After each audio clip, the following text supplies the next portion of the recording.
تین چیزیں ایسی ہیں جن سے ہمارے ہاں رہبانیت کے دروازے کھلے ہیں۔ تین ایسے نظریات ہیں۔ پہلا نظریہ جو میں بتایا کرتا ہوں کہ نبوت اور سلطنت کو الگ الگ ہم نے کر، جب یہ دونوں چیزیں اکٹھی تھیں، جو سلطان ہوتا تھا، جو حکمران ہوتا تھا، وہ عالم بھی ہوتا تھا، فقیہ بھی ہوتا تھا، مجتہد بھی ہوتا تھا۔ اس وقت تک امت میں خیر رہی، اور قرون اولیٰ میں خیر القرون قرنی ثم الذین یلونہم ثم اس میں یہی چیز تھی۔ جب حکمرانی کو اس کو الگ الگ کر دیا گیا، حکمرانی سے مراد یعنی جتنی بھی اس کے شعبے ہیں، جتنی بھی ان کے محکمے ہیں، جہاں جہاں بھی جو حکمران تھے وہ علوم وحی سے محروم ہو گئے، خوف و خشیت، اللہ تعالیٰ سے تعلق، تو خالی طاقت رہ گئی ان کے پاس۔ اور جن کے پاس علوم وحی تھے، تقویٰ تھا، خشیت تھی، ان کے پاس طاقت نہیں رہی۔ تو پہلا جو شگاف پڑا ہے نا اسلام میں، دین میں، وہ یہاں سے پڑا ہے۔ دوسرا یہ کہ جب یہ الگ الگ ہو گیا تو پھر دین اور دنیا میں یہ ہم نے تفریق کر دی، مال اور جاہ، اور حب مال اور حب جاہ۔ تو مال اور جاہ کی اتنی برائی بیان کی گئی، اتنی برائی بیان کی گئی کہ یہ کہا جائے کہ پیسے کمانا ہی ہے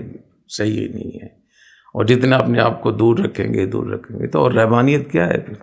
کیا حضور اکرم صلی اللہ علیہ وسلم نے تجارت نہیں کی؟ کیا خلفاء راشدین میں سے، عشرہ مبشرہ میں سے زیادہ تر لوگ کاروبار نہیں کرتے تھے؟ جب حکومت بھی انہوں نے کی ہے، کاروبار بھی کیا ہے، جنگیں بھی کی ہیں، معاہدے بھی کیے ہیں، شادیاں بھی کی ہیں، اور دنیا سے ان کے تعلقات بھی تھے، فیصلے بھی کیے ہیں، جہاد بھی کیا ہے۔ تو پھر آپ یہ کیسے کہہ سکتے ہیں کہ ہم دنیا سے الگ تھلگ ہو کر مدرسے میں بیٹھ جائیں، خانقاہ میں بیٹھ جائیں؟ تو مال اور جاہ بری چیز نہیں تھی، مال اور جاہ کی حرص بری، سمجھ رہے ہیں نا کہ حب مال کی برائی آئی ہے قرآن حدیث میں، حب جاہ کی برائی۔ تو اس میں فرق کیا کریں؟ جب لوگوں کو بتایا کریں کہ مال کی حرص، لالچ ٹھیک نہیں ہے، عہدہ حاصل کرنے کی حرص اور لالچ ٹھیک نہیں، ورنہ اگر آپ یہی ترغیب دیتے رہیں گے کہ آپ بالکل مت کمائیں اور چھوڑ چھاڑ کے بیٹھ جائیں، پھر یہ رہبانیت ہے، رہبانیت ہمارے دین میں نہیں۔ تو پہلی بات سے طاقت سے محروم ہو گیا دین، طاقت چلے گی ایک طبقے کے پاس، اور دوسرے طبقے کے پاس صرف بات ہے، نصیحت ہے، طاقت نہیں ہے اس کی تنفیذ کی، وہ نہیں ہے۔ دوسری جو ہے وہ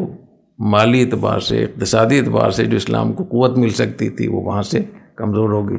تیسری ہوتی ہے مین پاور، افراد، کسی بھی نظریے کو، کسی بھی ملک اور ریاست کو افراد لے کر چلتے ہیں، تو افراد بھی تقسیم ہو گئے کہ یہ مسٹر ہے اور یہ ملا ہے یہ دینی تعلیم ہے، دنیوی تعلیم۔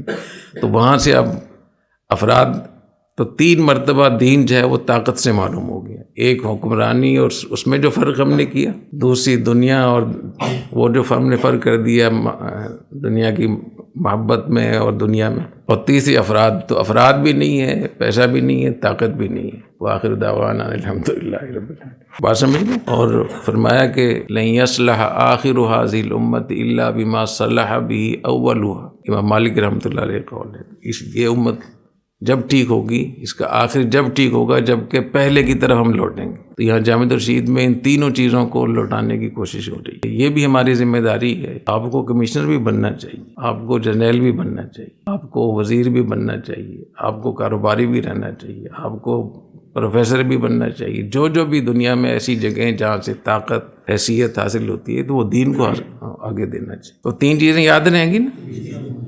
پہلی چیز یہ کہ دین جو ہے وہ طاقت سے معلوم ہو گیا، طاقت ایک طرف چلی گئی، اور جو علوم میں وہی تھے وہ ایک طرف۔ تو نیک لوگوں کے پاس طاقت نہیں ہے، اور جن کے پاس طاقت نہیں ان کے پاس خشیت، تقویٰ نہیں۔ اگر کسی کے پاس تقویٰ نہ ہو، خشیت نہ ہو، یہ پیسہ اور یہ دولت اور یہ اختیارات اور یہ حکومتیں بہت ہیں۔ اور دوسری چیز کہاں سے ہوئی؟ ہم نے مال، جاہ، حب مال اور حب جاہ میں فرق نہیں کیا۔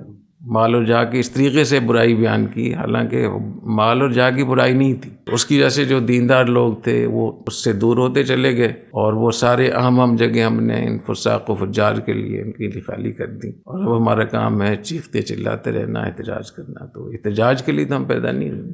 والذی ارسل رسولہ بالہدی ودین الحق لیظہرہ علی الدین کلہ، غلبے کے لیے۔ احتجاج تو وہ کرتا ہے جو مغلوب ہوتا ہے۔ گرفتار ہونے کی تو کوئی فضیلت نہیں، گرفتار کوئی ہو جائے اتفاق پھر اس کی فضیلت ہے، لیکن جان بوجھ کے گرفتار ہونا۔ اور تیسری چیز میں نے بتایا کہ جو افراد تھے، مین پاور، جو اصل طاقت ہوتی ہے کسی بھی قوم کے پاس، وہ تقسیم ہو گئی۔ وہ ادھر یہ کہتے ہیں یہ مسٹر ہیں، وہ آگے ہر جگہ جا رہے ہیں، اور جو علماء کرام ہیں جو وہ چادر ڈال کے وہ بیٹھے ہوئے ہیں۔ تو اللہ تعالیٰ اس کی توفیق عطا فرمائے کہ ہم صحیح بات کو سمجھ جائیں. وہ بہت مواقع ہیں اللہ تعالیٰ میں نے پہلے ہی بتایا تھا کہ یہ ملک پاکستان کی میں خاص طور بات کر رہا ہوں، یہاں میدان خالی پڑا ہے، تو یہاں آپ لوگ جائیں گے تو کام ہوگا نا، جائیں گے نا وہاں. یہ وسوسہ تو نہیں آئے، وہم تو نہیں پڑے گا کہ یہ تو دنیا کی طرف ہم جا رہے ہیں. وہ غامدی وغیرہ جو ان کو ہم کہتے ہیں نا، وہ کہتے ہیں کہ مذہب ایک شخصی چیز ہے، اس کا دنیا سے، حکومت سے، ریاست سے کوئی تعلق نہیں. ہم ان کو کیا کہتے ہیں؟ یہ سیکولر لوگ. اور اگر کوئی یہ کہتا ہے کہ ہمارا دین اس کا دنیا سے کوئی تعلق نہیں، تو بات تو ایک ہی ہے نا. تو سیکولر کی دو قسمیں ہوگی، وہ بھی تفریق پیدا کر رہا ہے، وہ بھی تفریق پیدا کر رہا ہے. تو آپ اس طریقے سے چلیں.